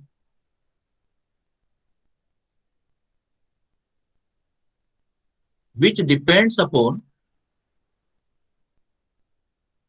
नाम से ही लग रहा है बेटा क्या, depends upon path of process, path of process, उसको हम बोलते हैं पाथ फंक्शन। एक्चुअल में इस बात को समझना जरूरी चीज है, ये क्या कहना चाह रहा है पाथ ऑफ फंक्शन। इसका मतलब ये है बेटा कि देखो, सपोज मैंने एक पॉइंट ए लिया, इसको मैं स्टेट बोल रहा हूं, ये पॉइंट ए है, ये स्टेट, ये स्टेट कोई फिजिकल स्टेट नहीं है, कोई पॉइंट ए है। इस जगह से आपको किसी जगह पे जाना है, सपोज पॉइंट बी पे जाना है, यहाँ पॉइंट बी पे जाना है, ये स्टेट बी है।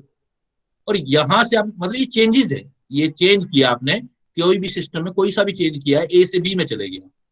अगर ए से बी में चले गए और किसी प्रॉपर्टी को स्टडी किया आपने, यहां से यहां आए, यहां से यहां, ये आपका पाथ सपोज कोई फर्स्ट हुआ, या फिर आपने दूसरा पाथ यूज किया बेटा, सपोज आप इस ए से किसी दूसरे पाथ से ऐसे होते हुए यहां आए, ये प्रोसेसेस है, कोई प्रोसेस किया, कुछ भी किया, कहीं से एक जगह से दूसरी जगह प्रोसेस किया, ये अब आपका पाथ सेकंड है बेटा। अब पाथ ए में किसी प्रॉपर्टी की वैल्यू एक्स आई और पाथ सेकंड फॉलो किया तो प्रॉपर्टी वाई आई, तो इसका मतलब जो प्रॉपर्टी कंसीडर कर रहे हो वो डिफरेंट आ रही है। Property, the value of property are different for different path. तो इसका मतलब ये प्रॉपर्टी किस पर डिपेंडेबल है, कैसी है, किस तरह का प्रोसेस यूज करोगे, प्रोसेस को पाथ बोल रहे हैं, तो पाथ डिपेंडेबल है, पाथ पर डिपेंड कर रही है। जो प्रॉपर्टी पाथ पर डिपेंड करेगी उसी को क्या बोलोगे आप, ऐसी प्रॉपर्टी क्या होगी बेटा, पाथ फंक्शन। पाथ फंक्शन एक तरीका तुमने। दूसरा तरीका क्या किया, ये दो पाथ फॉलो किए, यहां से गए, यहां से गए, ए से बी। मैंने क्या किया, प्रोसेस किया बेटा, स्टेट ए से, मतलब पॉइंट ए से मैं बी पर गया, पाथ फॉलो किया मैंने, पाथ फर्स्ट फॉलो किया, बी पॉइंट पर पहुंचा, और बी से यहां पहुंचा, और यहां किसी प्रॉपर्टी की वैल्यू एक्स आई, और फिर मैं बी से वापस ए पर आया। जब वी से वापस ए पर आया, डायरेक्शन चेंज हो गया, लेकिन पाथ सेकंड में वैल्यू जो आई वो एक्स ना आकर के वाई आई, डायरेक्शन अलग है, सपोज ये प्लस में था तो ये माइनस में आया। लेकिन जब मैं वापस, ये जो पूरा प्रोसेस होगा इसको बोलेंगे साइक्लिक प्रोसेस। इसको कौन सा प्रोसेस बोला मैंने, साइक्लिक प्रोसेस। साइक्लिक, जहां से चले थे वहां वापस आ गए, लेकिन उस प्रॉपर्टी की वैल्यू जहां से चले थे वहां पर वापस आ गए, तो साइक्लिक प्रोसेस हमने यूज किया, साइक्लिक प्रोसेस यूज किया, लेकिन उसकी वैल्यू जो आई प्रॉपर्टी नॉन जीरो। तो value of property is non zero, zero नहीं आई बेटा, non zero in cyclic path या इन साइक्लिक प्रोसेस। तो ऐसी प्रॉपर्टी, इसका मतलब ये वाला पाथ है, इसमें कुछ और वैल्यू आई, और ये वाला पाथ, इवन स्टेट वही थी, देखो ये स्टेट ए था, ये स्टेट बी था, ए स्टेट ए से बी में गए और बी से वापस ए में आए, तो देखने में तो ऐसे लग रहा है ना जहां चले थे वहीं पहुंच गए, साइक्लिक प्रोसेस, तो जीरो होना चाहिए चेंज, लेकिन प्रॉपर्टी में चेंज जीरो नहीं आ रहा, वैल्यू ऑफ प्रॉपर्टी क्या आ रही है, नॉन जीरो। कौन से प्रोसेस में, साइक्लिक प्रोसेस में।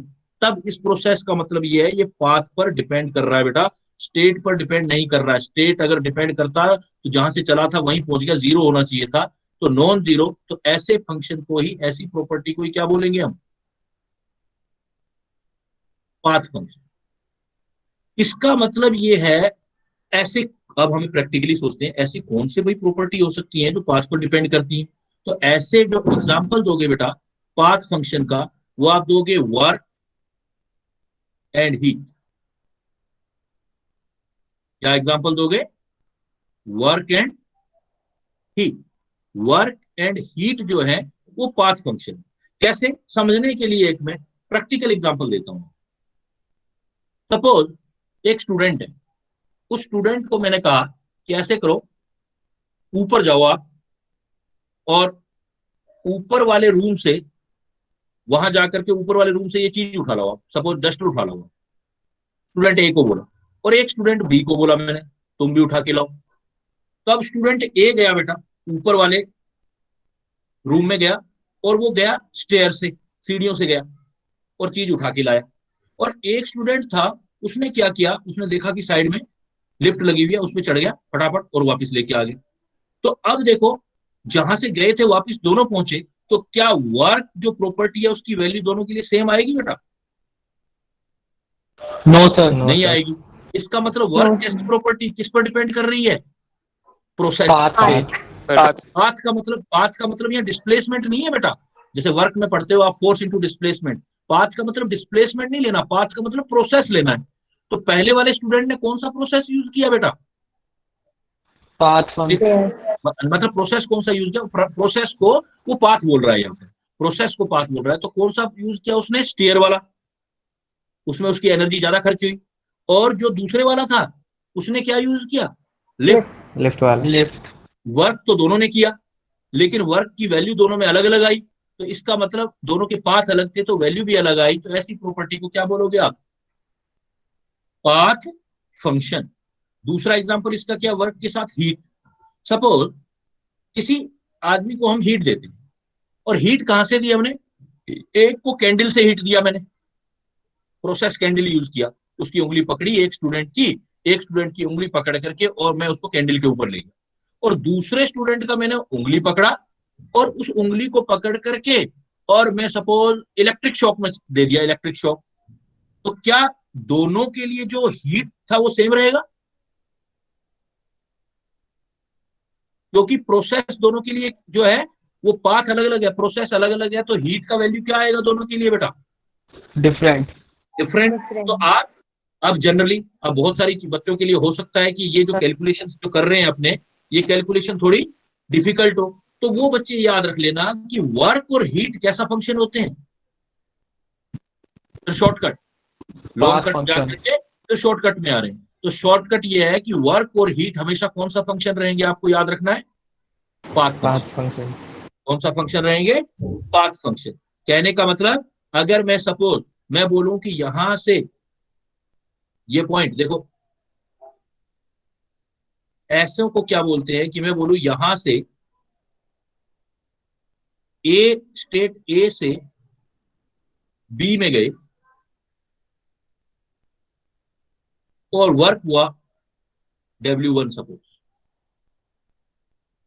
और फिर क्या हुआ, सपोज बी से वापिस ए में आए तो W हो गया W2। तो W1 नॉट इक्वल टू क्या होगा? W2। क्योंकि वर्क कैसा फंक्शन है बेटा? नॉट इक्वल है, तभी तो क्या आएगा वो, क्योंकि वर्क कैसा फंक्शन है? Path function. Work path function है तो W1 और W2 की वैल्यू सेम नहीं आएगी बेटा। स्टेट ए से स्टेट सेकंड, ए से बी में जाओगे और बी से ए। क्यों अलग आ रही है? क्योंकि उनके पाथ प्रोसेसेस अलग है, अलग अलग जगह दिखा दी। अलग अलग दिखाने का मतलब प्रोसेसेस अलग है। तो इसका मतलब WA not equal to W2, तो W1, अब ये जरूर है कि WA सपोज पॉजिटिव है तो W2 क्या होगा? नेगेटिव, क्योंकि डायरेक्शन तो अलग है ना, एक जाने की डायरेक्शन, एक आने की डायरेक्शन। तो अगर मैं इस पूरे साइक्लिक प्रोसेस में पूरा चेंज निकालू DW, तो W सपोज जो भी है 1 और W2 है, तो क्या 0 आएगा या नहीं आएगा बेटा? बताओ।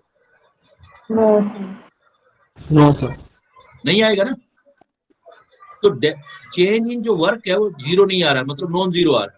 नॉन जीरो आ रहा है तो इसको बोलते हैं मैथमेटिक्स के अंदर इनएग्जैक्ट डिफरेंशिएशन। क्या बोलते हैं इसको? इनएग्जैक्ट डिफरेंशिएशन। और इसको लिखते कैसे हैं बेटा? ऐसे करके देखो, दो सिंबल हैं। जब आपका एग्जैक्ट डिफरेंशिएशन होता है तो सिर्फ डी लिख देते हैं। डी का मतलब डिफरेंशिएशन वर्ड्स आगे आएगा आपके, या मतलब सीख लो, अभी फिजिक्स में आएगा। एक डिफरेंशिएशन होता है, एक इंटीग्रेशन होता है। तो डी का मतलब डिफरेंशिएशन।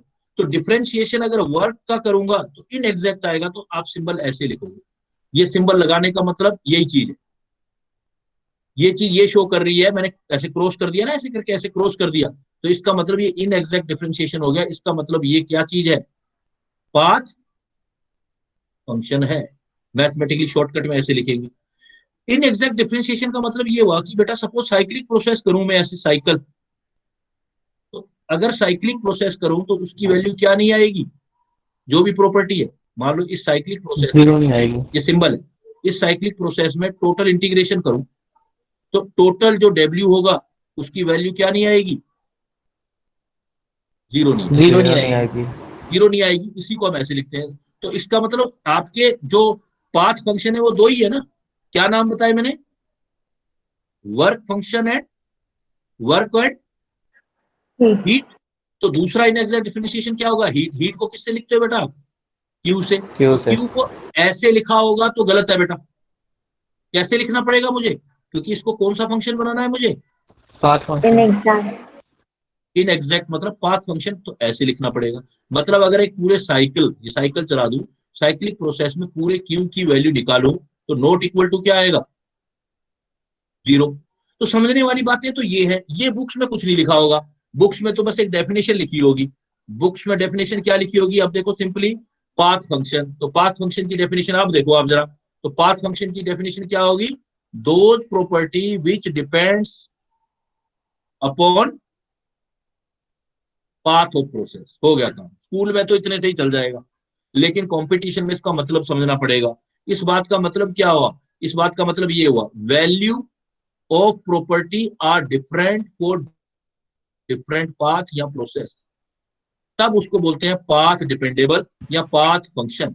और ऐसे केसेस में value of property is non zero in cyclic process, उसको हम पाथ फंक्शन बोलते हैं। जैसे एग्जांपल लिया, कोई एक प्रॉपर्टी की वैल्यू देखी, एक पाथ से गए बी में, फिर हम दूसरे पाथ से गए, एरो का निशान देखते जाना, दूसरे पाथ से बी में पहुंचे, ए पाथ से फर्स्ट से सेकंड, लेकिन वैल्यू अलग अलग आई, एक जगह एक्स आई, एक जगह वाई आई। तो इसका मतलब अलग अलग पाथ में वैल्यू अलग अलग हो रही है। तो जो भी प्रॉपर्टी वो कंसिडर कर रहे हो वो कैसी प्रॉपर्टी है बेटा? Path path function. फंक्शन। या फिर उस प्रॉपर्टी को हमने क्या किया, ए से गए, बी पहुंचे, देन अगेन बी से कहां आ गए वापस आप?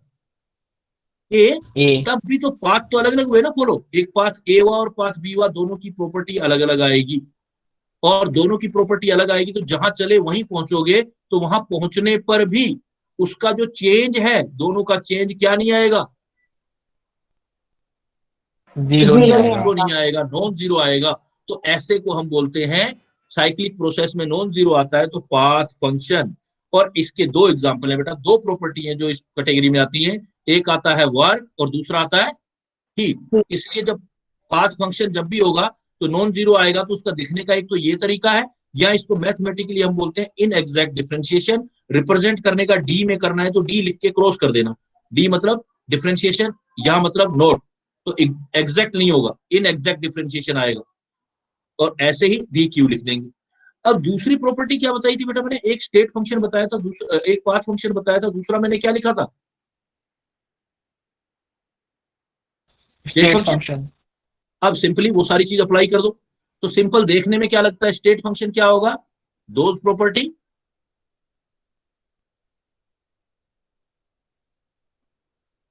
which do not depends upon path, do not depends upon path. path, or depends upon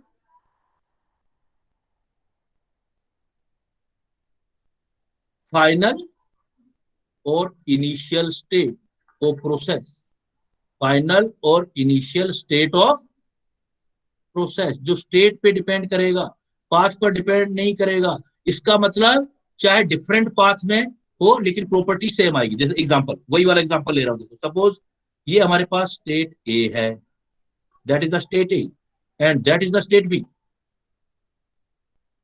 and we are considering any thermodynamic property from this path. यहां से यहां जा रहे हैं पहले की तरह, ए से बी पहुंच गए। अब उस प्रॉपर्टी की कोई वैल्यू आई बेटा, पाथ फर्स्ट प्रोसेस से मैंने वैल्यू निकाला, उसका वैल्यू कितना आया एक्स, किसी प्रॉपर्टी का। अब मैंने किया इसी प्रोसेस को फिर दूसरे पाथ से फॉलो किया और बी में पहुंचा, तो मैंने देखा कि पाथ तो मैंने चेंज कर दिया लेकिन वैल्यू अब भी एक्स आ रही है। इसका मतलब ये हो गया कि दोनों के लिए स्टेट तो सेम है ना। ए से कहां पहुंच रहे हो बेटा, बी में। ए से बी में पहुंच रहे हो, फाइनल स्टेट दोनों की सेम, तो वैल्यू भी सेम। पाथ कोई सा भी हो, प्रोसेस कोई सा भी हो, उस पर डिपेंड नहीं कर रहा है। तो इसका मतलब ऐसे को हम जो बोलते हैं वो क्या बोलते हैं, स्टेट फंक्शन।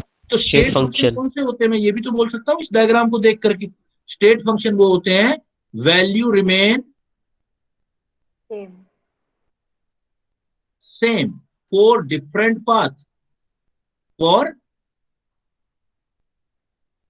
डिफरेंट पाथ मतलब process, value remain same for different path for same final state. तो उसको आप कौन सा बोलोगे बेटा, आप कौन सा फंक्शन, स्टेट फंक्शन। साइक्लिक कर दो, पूरा प्रोसेस घुमा दो बेटा, तो देखो क्या वैल्यू आएगी उसकी, अगर कोई स्टेट फंक्शन होगा तो। जब साइक्लिक करोगे, सपोज ये स्टेट ए, यहां से स्टेट बी, इस जगह पे पहुंचना है किसी प्रोसेस को। पहला प्रोसेस यूज किया बेटा आपने, ये पाथ ए, पाथ ए में प्रॉपर्टी आई सपोज एक्स। अब इसी बी से वापस आप पहुंच गए ए पर, तो क्लियर कट है बेटा, वैल्यू कितनी आएगी, चाहे पाथ डिफरेंट है आपका, पाथ सेकंड है, अगर उसकी वैल्यू कितनी आ रही है अगेन, 0 एक्स। लेकिन ये प्लस एक्स है तो डायरेक्शन चेंज हो रहा है ना, ये वैल्यू तो एक्स आएगा मैग्नीट्यूड, लेकिन किस में आएगा, माइनस एक्स। तो इसमें देखो फोर साइक्लिक प्रोसेस, इस टाइप का फोर साइक्लिक प्रोसेस ऑफ, अगर कोई स्टेट फंक्शन है तो फोर स्टेट फंक्शन, तो four cyclic process of state function. Delta x निकालो बेटा, कितना आएगा, जहां से चले थे वहां पहुंचे आप, साइक्लिक कर दिया आपने, 0 तो अब की बार delta X plus X minus X, दोनों वैल्यू बिल्कुल इक्वल, तो कितना आ गया, 0। तो मैं इसको ऐसे भी तो लिख सकता हूँ, इसका मतलब वहां नॉन जीरो बोला था, यहां लिख सकते हो फॉर साइक्लिक प्रोसेस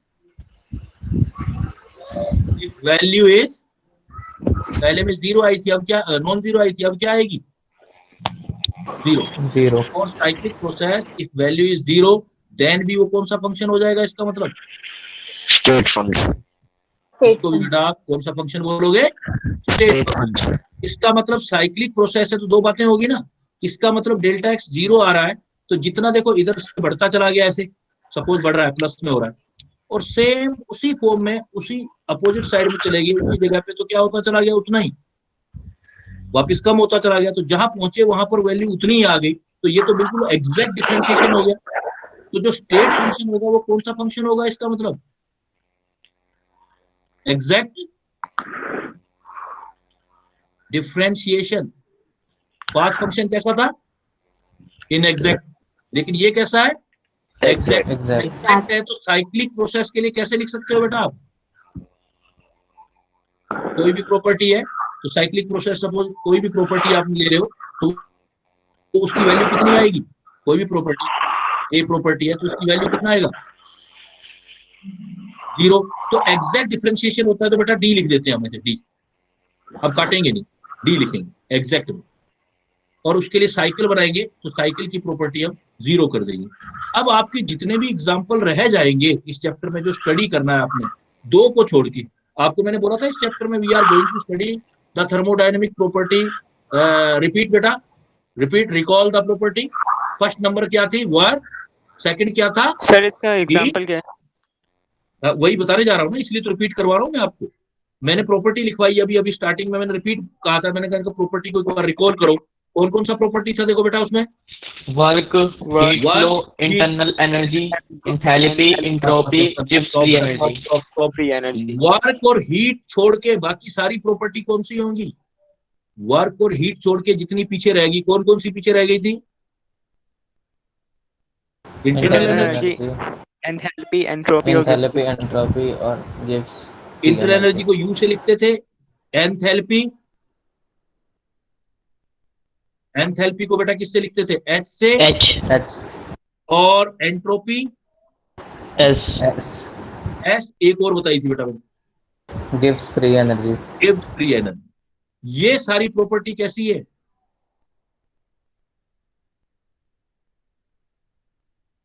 ये सारी प्रॉपर्टी गिव्स फ्री एनर्जी। ये सारी प्रॉपर्टी जो देख रहे हो बेटा, ये कौन से वाली है? State function. State function. ये सारी प्रॉपर्टी कैसी आएंगी हमारी? State function. तो इसका मतलब इनका जब भी डिफरेंशिएशन करना, जैसे u का चेंज लिखना हो तो मैं ऐसे लिखूंगा du, h का चेंज लिखना होगा तो dh, s का चेंज लिखना होगा तो ds, g का चेंज लिखना होगा d। ये d देखते ही समझ जाओगे, d में क्रॉस नहीं लगा हुआ तो कौन सा डिफरेंशिएशन है? एग्जैक्ट डिफरेंशिएशन है। तो इसका मतलब कौन सा फंक्शन है ये? State function. स्टेट क्रॉस भी फंक्शन। याद कर लोगे। लेकिन आपने देखा था ऊपर वाले, मैंने लिखा था वर्क, तो वर्क को ऐसे नहीं लिखा, ऐसे लिखा। हीट ऐसे नहीं लिखा बेटा, कैसे लिखा? ऐसे लिखा। ये क्रॉस लगा दिया यहाँ पर, ऐसे कर दिया मैंने क्रॉस डिफरेंशिएशन में। इसका मतलब ये कौन से वाले हैं? ऊपर वाले पाथ फंक्शन। पाथ फंक्शन थे, मतलब इनएग्जैक्ट डिफरेंशिएशन वाले ये चीज थे। अब एक ध्यान रखना, वर्क और हीट तो ओके, लेकिन वर्क में एक टेक्निकल टर्म लगा दी उसने, रिवर्सिबल वर्क। क्या वर्क लिख दे? Reversible work. अब ये मैं समझाऊंगा, आगे आएगी, आज नहीं हो पाएगा ये। फिर ये टर्म है, इसका मतलब होता है रिवर्सिबल।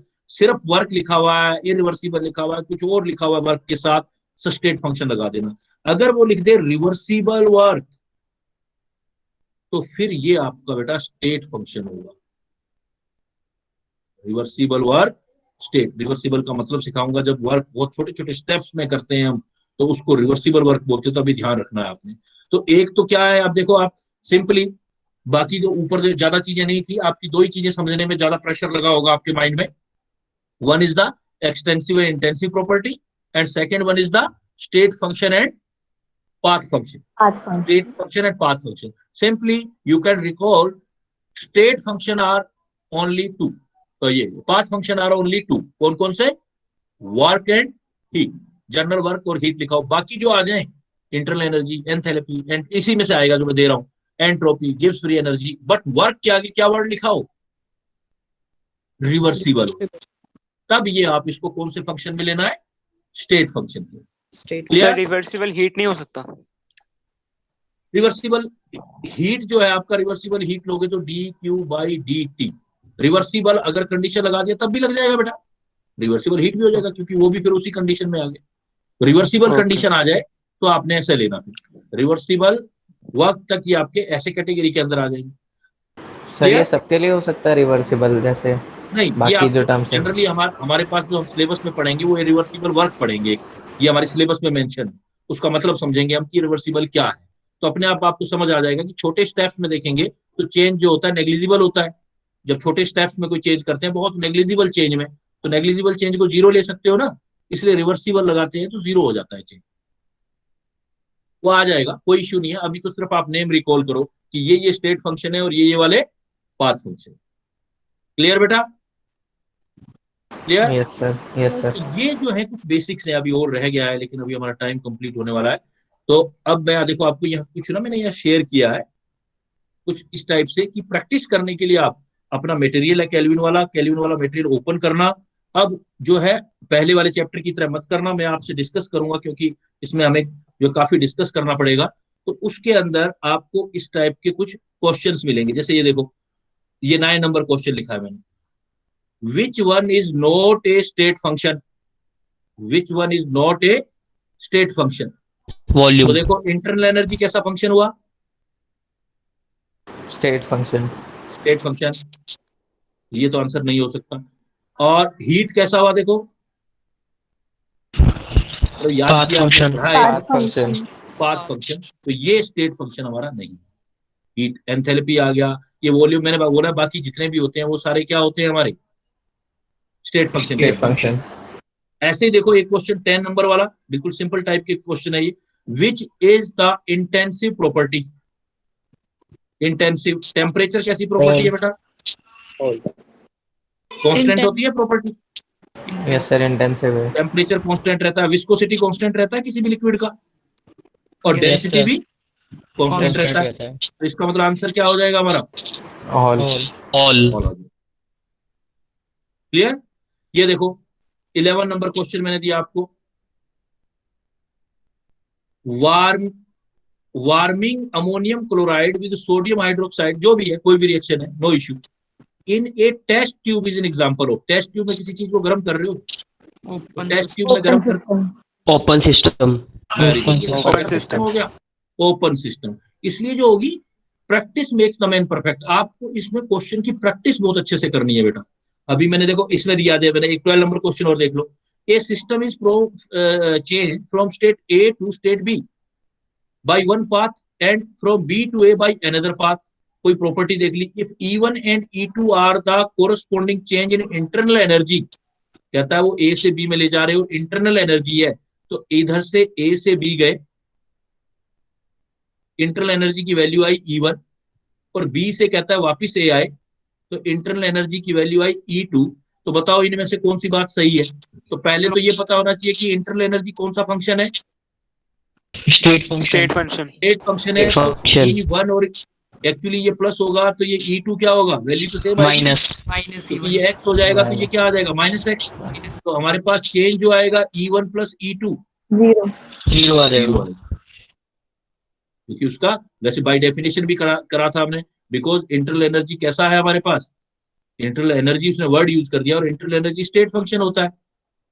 और स्टेट फंक्शन जब किसी साइक्लिक प्रोसेस में करते हैं, तो फॉर साइक्लिक प्रोसेस उसकी वैल्यू क्या आएगी? E की जीरो, बिकॉज ये एग्जैक्ट डिफरेंट चीज है। क्लियर?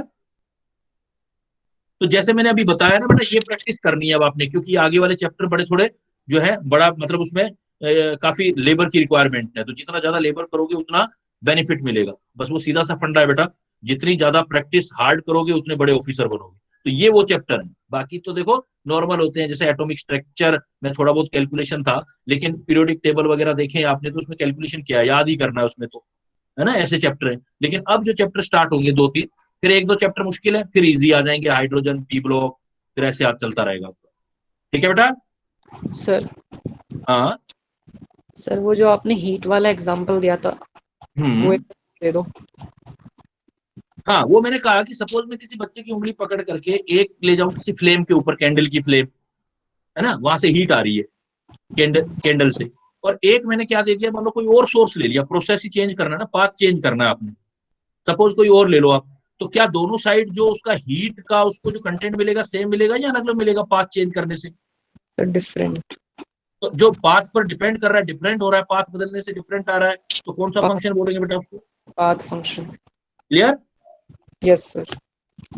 इसलिए वर्क और हीट पाथ फंक्शन, बाकी स्टेट फंक्शन। क्लियर है बेटा? करूँ मैं लीव करो? सर पाथ को डिस्प्लेसमेंट से रिलेट नहीं करेंगे ना? No no no no, path is not displacement. नहीं तो वर्क वाला फार्मूला लगा दिया फिजिक्स वाला तो सब गलत गड़बड़ हो जाएगा। There is path represent the process या मेथड ऑफ प्रोसेस। क्योंकि फिजिक्स में क्या करते हो, वर्क इनटू डिस्प्लेसमेंट, और जहां से चले वहीं पर वापस पहुंच गए, तो डिस्प्लेसमेंट कितना हुआ आपका? जीरो। तो जीरो हो गया, तो फिर तो वर्क जीरो कर दोगे आप। यस। है ना? Yes sir. क्लियर बेटा? ठीक है बेटा, लीव करूं अभी मैं? Yes sir. सर हमारा तो केमिकल बॉन्डिंग होता है। जस्ट अभी करता हूँ, क्लास चल रहा है सर अभी, जस्ट अभी। हाँ बेटा, हाँ क्या कुछ कह रहा था कोई? सर हमारा केमिकल बॉन्डिंग चैप्टर होना था। हैं?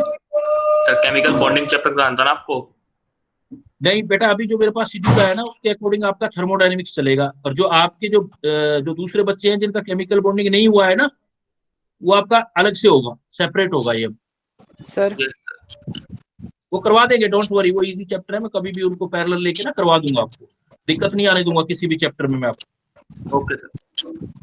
सर हाँ बेटा। सर परसेंटेज रिलेटिव ह्यूमिडिटी क्या होती है?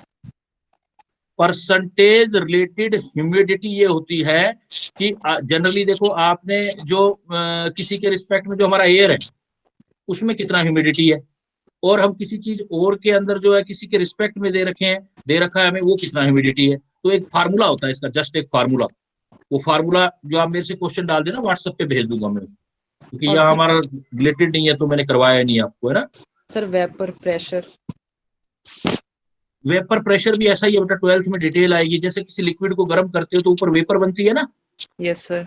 तो वो वेपर उसी लिक्विड पे कितना प्रेशर डालती है उसको वेपर प्रेशर बोलते हैं। सर वो एक्वस टेंशन और वेपर प्रेशर सेम बात है? नहीं नहीं बेटा, एक्वस टेंशन अलग चीज होती है। एक्वस टेंशन है वो तो लिक्विड की सरफेस पर लिक्विड के पार्टिकल कितना एक्सटेंड होते हैं उसको एक्वस टेंशन बोलते हैं, और जो लिक्विड के पार्टिकल गैस बन के ऊपर उठ जाते हैं और फिर सरफेस के ऊपर इकट्ठा होकर प्रेशर डालते हैं उसको हम वेपर प्रेशर बोलते हैं। Okay sir. क्लियर? ओके बेटा, now I am leaving, very soon see you for next part of this chapter. Till then, bye bye, thank you.